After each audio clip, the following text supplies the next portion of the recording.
QHSE, une affaire de compromis et de maîtrise des risques. Compromis, maîtrise. Oui. J'adore. L'enjeu, c'est pas d'être dans une démarche d'ayatollah qui voudrait que tout soit calé propre, nickel, suivant son angle de vision. L'idée, c'est d'avoir collectivement une perception collective du risque et d'avoir en face des moyens de maîtrise pertinents. Quand je dis pertinents, c'est qu'ils sont utiles, utilisables et surtout utilisés. Parce que sinon, on produit du papier qui sert à rien, à part d'essayer de justifier le job qui de toute façon est incomplet, puisque dire ce qu'il faudrait faire et ne pas le faire, il y a déjà un souci.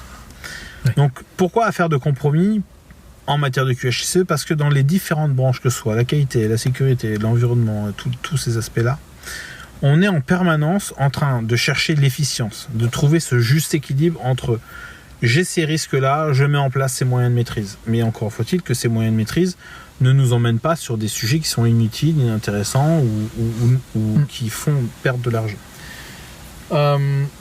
Et ces aspects-là, encore une fois, ce qui est compliqué en matière de QHSE, c'est que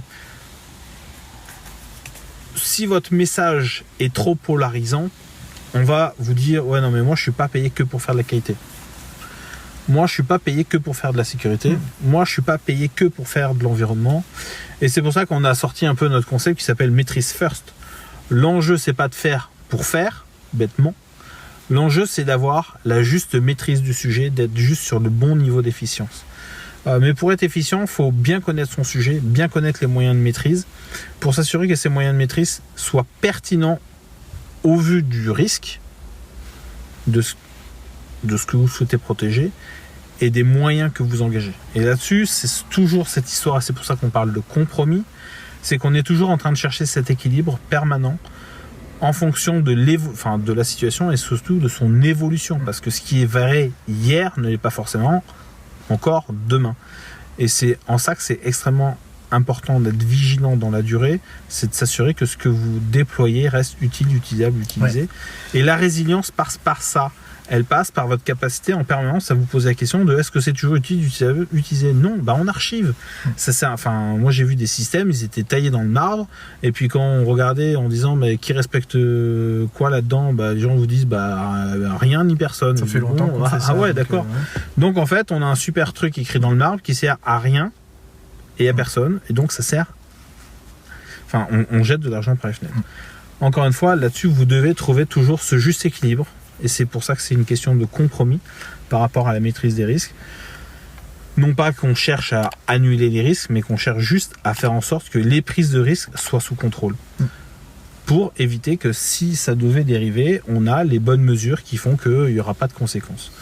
La sécurité pour la sécurité, c'est inutile. La qualité pour la qualité, c'est inutile. L'environnement pour l'environnement, c'est inutile. Encore une fois, les extrêmes sont toujours négatifs ou ont toujours des effets négatifs s'ils ne sont pas mis en équilibre dans le contexte de l'organisation à et autant donné. C'est le schéma de la consommation d'alcool au volant.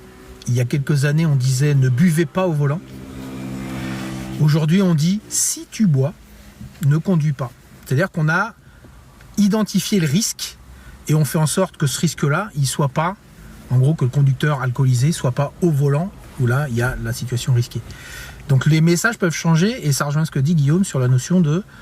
j'aime bien la phrase sur le risque. L'idée, c'est pas de le supprimer totalement quand on peut pas. On est sur vraiment la notion de je maîtrise l'impact ou ce que va générer ce risque-là auprès des équipes ou auprès de l'ensemble de l'organisation. C'est un enjeu... c'est hyper compliqué à faire quand même. Oui, parce que et puis en plus il y a des sciences. Parce qu'en plus il faut se remettre en cause. Il y a des sciences fondamentales qui sont quand même extrêmement profondes sur ces aspects-là en termes de sociologie, syndic et autres.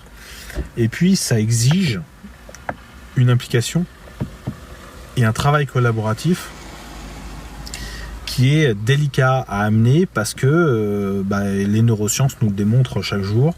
Les gens ne perçoivent pas les choses de la même manière, chaque individu perçoit les sujets d'une manière différente, et donc l'enjeu dans la maîtrise des risques, c'est d'arriver à un consensus qui permet d'établir que ce qui doit être mis en œuvre est utile, utilisable, utilisé, parce qu'il est compris et compréhensible et surtout déployé. Parce qu'encore une fois, faire du j'ai envie pour me faire plaisir, ça sert à rien. Et si vous, dans votre job, vous êtes en train de rédiger des choses pour vous faire plaisir et que vous n'êtes pas dans est-ce que c'est utile d'utiliser, vous vous fourvoyez et vous êtes en train de vous mettre des coups de douce dans les genoux tout seul pour vous et pour votre organisation. Donc, soyez extrêmement vigilants. Et c'est ce en quoi le métier de QHC est difficile parce que vous êtes en permanence sur le grid, sur tous les aspects, sur tous les métiers, sur tous les domaines que concerne votre business model.